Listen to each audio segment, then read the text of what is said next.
আসসালামু আলাইকুম সুপ্রিয় দর্শক। ব্যাটারি চালিত অটোরিকশা বন্ধে কঠোর সিদ্ধান্ত আসছে, এটা আসাই উচিত। যত্র তত্র এই যে একটা হিবিজিবি অবস্থায় এই অটোগুলো, হ্যাঁ, মেইন রোডে, বিশ্ব রোডে এলোপাতারি চলাফেরা, একদম জঘন্যতম অবস্থা। তো এর থেকে আসলে এটা একটা নিয়ম শৃঙ্খলার মধ্যে আনা উচিত। যুগান্তরের একটি রিপোর্ট। রাজধানী ঢাকায় ব্যাটারি চালিত অবৈধ রিক্সা বন্ধে কঠোর সিদ্ধান্ত নিয়েছে ঢাকা উত্তর সিটি কর্পোরেশন। ইতিমধ্যে এই রিক্সার বিরুদ্ধে অভিযান পরিচালনা করা হচ্ছে। ডেসকোর সহায়তায় এসব রিক্সার চার্জিং পয়েন্ট ও উৎপাদনে ওয়ার্কশপগুলো বন্ধ করা হবে। এছাড়া ঢাকার মূল সড়কে কোনো রিক্সা চলাচল করতে পারবে না, রিক্সা চলাচল করবে অভ্যন্তরের সড়কে। এটা কিন্তু আগে ছিল, এখন তো মূল সড়কে এই রিক্সার গাদাগাদি, কি অবস্থা। মঙ্গলবার রাজধানীর আসাদ গেট এলাকায় ঢাকা মেট্রোপলিটন পুলিশ ও ডিএনসিসির যৌথভাবে ব্যাটারি চালিত অবৈধ রিকশার বিরুদ্ধে অভিযান পরিচালনা কালে এসব কথা বলেন ডিএনসিসির প্রশাসক মোহাম্মদ এজাজ। তিনি বলেন, এই সমীক্ষায় দেখা গেছে 20% দুর্ঘটনা এই ব্যাটারি চালিত রিকশার কারণে হচ্ছে। এতে সবচেয়ে বেশি ক্ষতিগ্রস্ত হচ্ছে শহরের নারী ও শিশুরা। এগুলি কোনো নীতিমালা বা যাত্রীদের নিরাপত্তার কথা মাথায় রেখে তৈরি করা হয়নি। প্রায় দেখা যায় পথচারীদের উপর উঠে যাচ্ছে অনিয়ন্ত্রিত গতির কারণে প্রায় দুর্ঘটনা ঘটছে। দুর্ঘটনা প্রতিরোধে ও সড়কে গণপরিবহন চলাচলের শৃঙ্খলা ফিরতে সরকার ব্যবস্থা গ্রহণ করছে।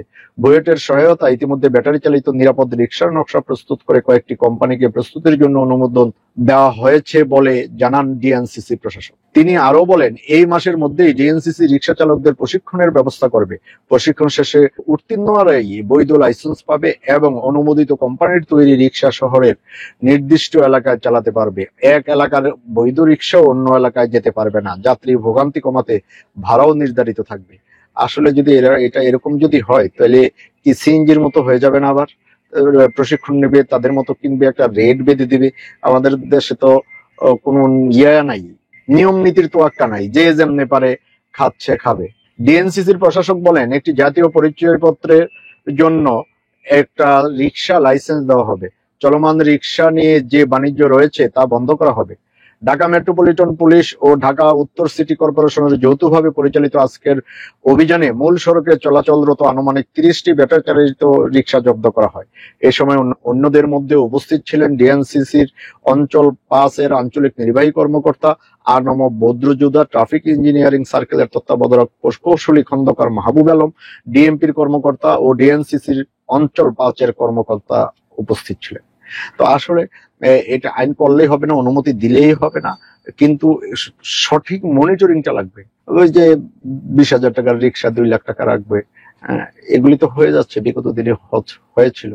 এবার কি করেন, এবার তাই সতর্ক থাকতে হবে, এদিকটা খেয়াল রাখতে হবে যেন প্রশিক্ষণ নিয়ে প্রশিক্ষিত ড্রাইভার হবে এবং স্বল্প মূল্যে যে ভালো একটা অটোরিকশা পাওয়া যায়। সরকার প্রকৌশলী বিশ্ববিদ্যালয়ের নকশা অনুযায়ী যদি করে, সরকার যদি সেভাবে সাপ্লাই দেয়, ইচ্ছা করলে সম্ভব। আমাদের ইচ্ছা শক্তিটাই দরকার।